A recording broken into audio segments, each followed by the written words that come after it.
Okay बच्चा party, ये record हो रहा है, शूट हो रहा है ना? हाँ। एक्सरसाइज का 13.4 फ्रॉम चैप्टर न्यूक्लियस, 12वीं क्लास।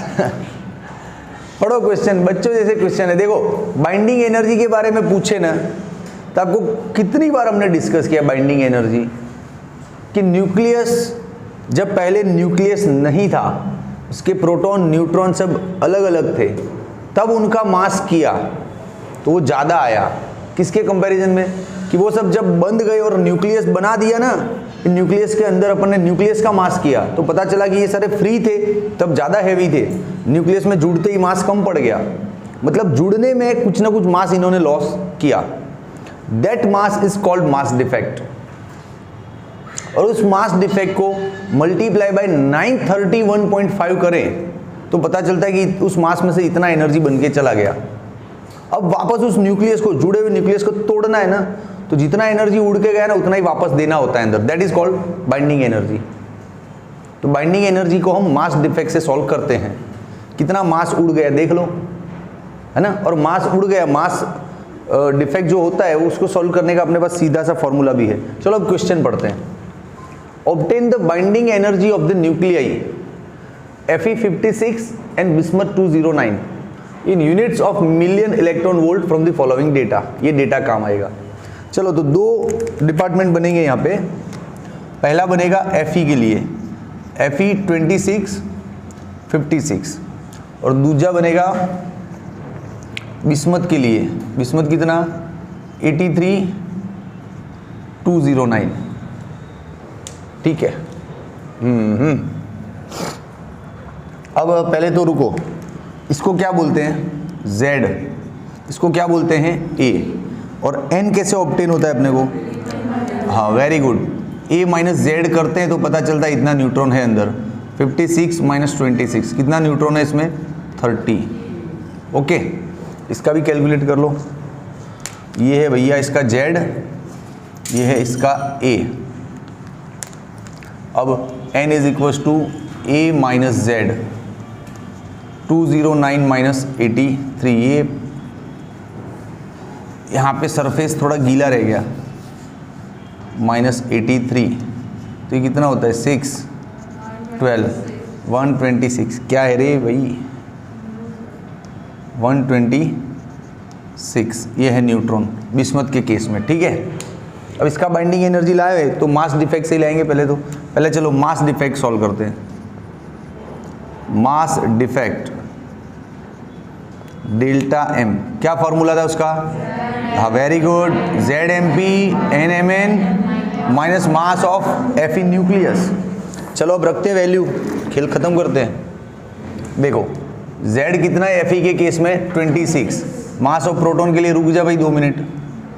न्यूट्रॉन कितना है? 30। मास ऑफ न्यूट्रॉन के लिए रुक जा 2 मिनट। अब मास ऑफ Fe यहाँ पे दिया है देखो, 55.934939 यूनिट में है। अब मैं क्यों रुका था यहाँ पे? क्योंकि प्रोटॉन का मास दो टाइप का है अपने पास, किलोग्राम में भी है, वो नहीं 10⁻27 kg में भी है और यूनिट में भी है। अब मामला जब यूनिट में चल रहा है तो हम यूनिट वाला ही लेंगे ना मास।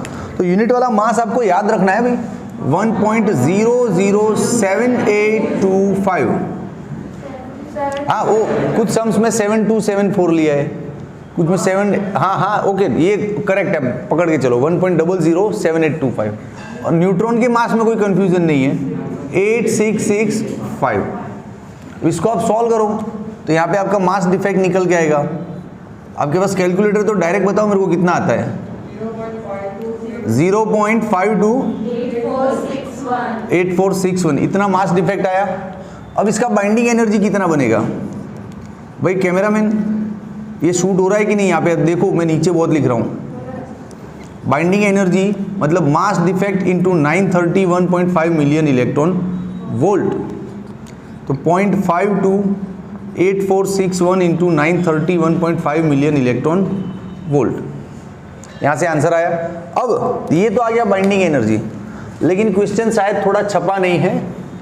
इसमें बाइंडिंग एनर्जी पर न्यूक्लियन भी पूछा है।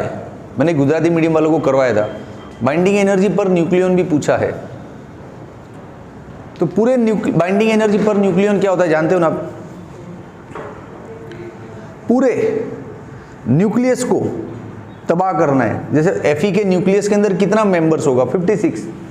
Fe का न्यूक्लियस लाओगे, उसके अंदर कितना पार्टिकल निकलेगा? 1 2 3 56। उस 56 में से 26 तो प्रोटॉन होगा और 30 क्या होगा? न्यूट्रॉन। अब उन सबको डिस्ट्रॉय करके बाहर निकालना है, पूरा न्यूक्लियस डिस्ट्रॉय करना है, तो ये बाइंडिंग एनर्जी कहलाता है। लेकिन आपको पूरा नहीं डिस्ट्रॉय करना है, उसमें से एक ही पार्टिकल को खींच के अलग करना है, तो that is called binding energy per nucleon. अब पूरे 56 के 56 को उखाड़ना है, तो जो एनर्जी लगता है वो बाइंडिंग एनर्जी, लेकिन एक को ही उखाड़ना है, तो that is called binding energy per nucleon. तो उसके लिए हमको इसको 56 से डिवाइड करना पड़ेगा। तो लिखो बाइंडिंग एनर्जी पर न्यूक्लियन, मतलब ये जो भी बाइंडिंग एनर्जी आपका आया उसको डिवाइड बाय 56 करो, तो 8.7 समथिंग आपका आंसर आएगा। मैं दूसरी बैच में पढ़ा है, मेरे को याद है, गुजराती मीडियम वालों को पढ़ा है ना, तो याद है। इतना आएगा बाइंडिंग एनर्जी Fe के लिए, और ये उस ग्राफ से मैच भी करता है। अपने ये वाला ग्राफ भी तो हमने पढ़ा है, EBN अगेंस्ट A का। उस ग्राफ में आप देखो Fe सबसे हाइट पे था और Fe के सामने 8.5 8.6 समथिंग बन रहा था, तो उतना ही है ना। तो we are very close to that graph answer, तो ये अपना राइट है। ओके, अब ये सेम कैलकुलेशन बिस्मत पे करना है, तो मैं बिना समझाए फटाफट कर रहा हूँ। देख भाई, mass defect delta M is equal to ZMP NMN minus mass of bismuth. Z कितना है इसका? 83। मास ऑफ प्रोटॉन कितना लेते हैं? 007825। न्यूट्रॉन कितना है इसमें? 126। न्यूट्रॉन का मास क्या है? 1.008665। मास ऑफ बिस्मत ये दिया ना इधर, 208.980388 यूनिट। ये सारा सॉल्व करो, मास डिफेक्ट आया कितना आया रे कैलकुलेटर? 1.760877 इतना यूनिट मास डिफेक्ट आया। तो बाइंडिंग एनर्जी कितना बना? बाइंडिंग एनर्जी 1.760877 को 931.5 से मल्टीप्लाई करो, 164.0 मिलियन इलेक्ट्रॉन वोल्ट। ये बाइंडिंग एनर्जी बना। अब बाइंडिंग एनर्जी पर न्यूक्लियन करना है, तो इसको डिवाइड कर दो 209 से। हाँ, 1640.3 डिवाइड बाई 209, इसका आंसर आएगा 7.8 समथिंग, है ना। तो ग्राफ से मैच कर रहा है ना। ग्राफ में देखो आपका यूरेनियम 238 कहाँ पे था? यहाँ पे लास्ट में, और इधर था ना वो लाइन आ रही थी इधर 7.6, तो उसके आसपास ही आंसर आया ना। आया कि नहीं? ठीक है, अच्छा सम था, अच्छे से प्रैक्टिस करो। थोड़ा लंबा है लेकिन शांति से करोगे हो जाएगा। ले लो स्क्रीनशॉट ले लो, चलो।